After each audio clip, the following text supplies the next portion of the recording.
My daughters, you all aspire to perfection. But what is your idea of perfection? Do you not often use this word in a vague and even false sense? It trips so lightly into your conversation that each one prides herself on having a very clear conception of it. I am positive, however, that if I were to ask you to define this word, the response would be a confusion of tongues. Perfection is frequently attributed to persons who assume strained attitudes and an affected bearing. Now, this notion of perfection is erroneous, for these strained attitudes and this affectation, far from constituting true perfection, are but counterfeits of it. For many, perfection consists in an invariable series of prayers. They consider it a crime to fail to make the sign of the cross, to omit one of the multiple invocations to some saint in paradise, or to cut short a novena or some other pious practice. The laws of justice, the injunctions of charity, the rules of prudence, humility, and modesty are elements of perfection to which these people give not the slightest concern. This type of devotees is by no means new. It flourished even in the days of our Savior. You may recall to mind the Pharisees whom Jesus reproached for straining the gnat and swallowing the camel. The author of the Imitation severely rebukes those who center all their devotion on books, images, and exterior signs and symbols. I'm not sure that some of you are not given to this whimsical and purely exterior piety. Some of you perhaps permit your interior life to lie fallow, because you have in your rooms an altar of the Blessed Virgin or the Sacred Heart arranged with taste, and adorned with the fairest flowers of the season. Let us smile and pass on. Here is another error. We find it among those honest but short-sighted people who insist upon viewing the spiritual life from one side only. This error lies in identifying perfection with macerations and corporeal penance. According to this view, he alone reaches the highest degree of perfection, who can best submit to the blows of discipline, or to long-continued fasts. Now, I have often read that sanctity adapts itself admirably to ordinary life, and does not at all entail the extraordinary and terrifying attendance of corporeal penances. If this be our idea of perfection, then our idea is not correct. Let us read a passage from St. Francis de Sales in which he describes with his usual grace all the counterfeits of perfection. You must first know what the virtue of devotion is. For since there is but one true devotion, and many which are false deceitful, if you cannot distinguish that which is true, you may easily deceive yourself in following some fantastical and superstitious devotion.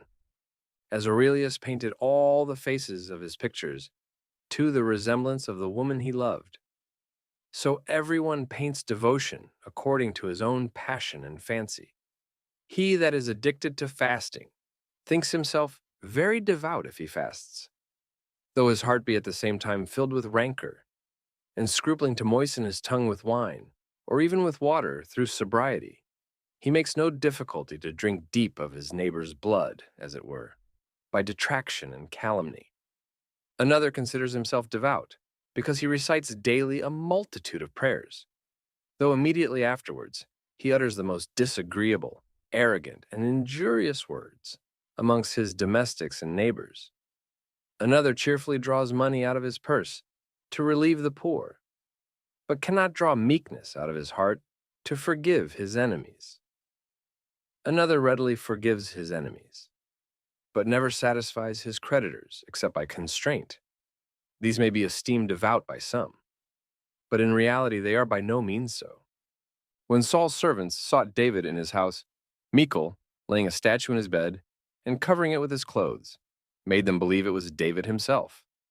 Thus many persons, by covering themselves with certain external actions, make the world believe that they are truly devout, whereas they are in reality nothing but statues and phantoms of devotion. Having pointed out the counterfeits of perfection, I must now proceed to give a precise definition of it. But you must remember that it is exceedingly difficult to shape a definition which can be applied to all natures without exception. The saints, judging them on the surface, differ vastly in their ideas of perfection. The severe Saint Jerome, for example, seems to have a very remote relation to the sweet Saint Francis de Sales. Saint Aloysius of Gonzaga and Saint Stanislaus, delicate flowers that expanded in the peace and regularity of the religious life, bear but little resemblance to Saint Francis Xavier, who, preceding the most daring explorers, traversed the world to win kingdoms for Jesus Christ. If I study the writings of the saints, if I recall the words that fell from their lips, and strive from these to form an idea of true perfection, I am again plunged into perplexity. I hear St. Francis of Assisi preaching, "Be ye poor, this is perfection." I hear St. Vincent de Paul repeating, "Be ye charitable, this is perfection." I hear the Abbé de Rancy, the austere reformer of the Trappists, saying, "Be ye mortified, this is perfection." So I might heap up citation upon citation, but these will suffice to show how difficult it is to arrive at a formula for perfection which will fit all the saints, determine the common trait which permits us to classify them all under one head, and enables us to say of each, "Here is a saint."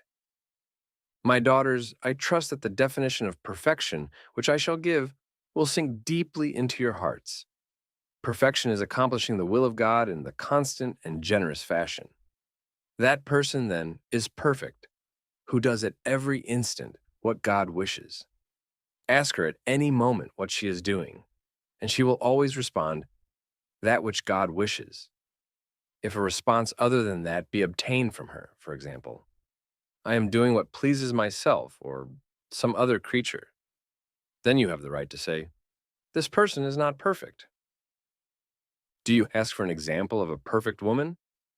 I shall give it to you from the heavenly hierarchy by recalling the life of Mary, who, in the matter of perfection, is the nearest approach to God.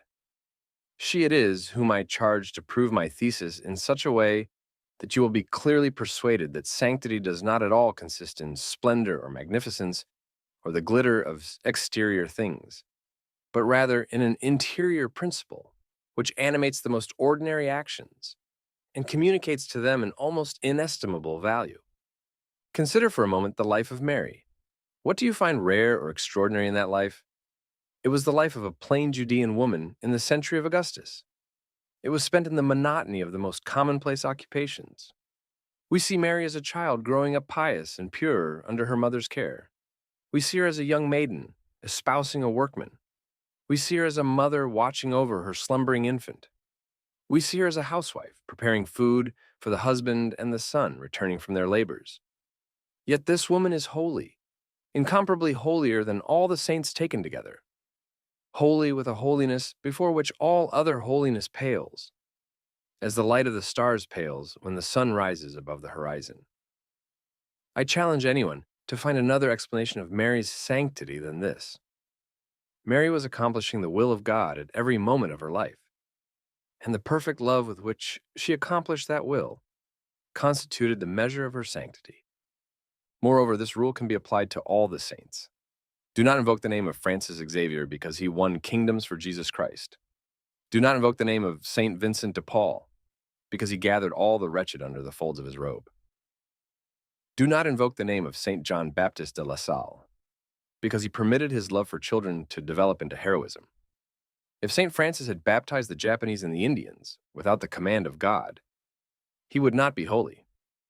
If Saint Vincent de Paul had sheltered all the suffering under his robe without the command of God, he would not be holy. If Saint John Baptist de La Salle had, without divine command, sold his goods and renounced all dignities in order to become master of a school, he would not be holy.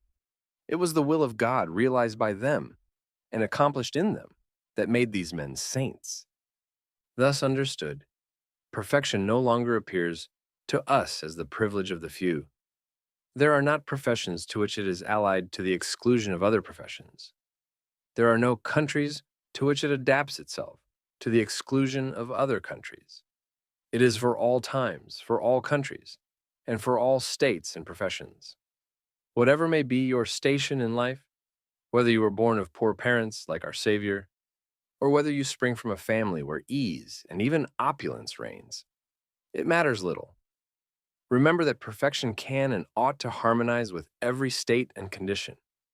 The outline of perfection, which I have sketched in this chapter, does not originate with me. I have taken it from the words of the Savior, who, far from designating certain individuals, says to us all, "Be ye perfect." Let me recall to your minds that beautiful prayer which a holy princess, Madame Elizabeth, daughter of a king and sister of Louis XVI, made each morning of her life. And I charge you to repeat it every day, if not verbatim, at least in its general sense. My God, what will happen to me today? I do not know.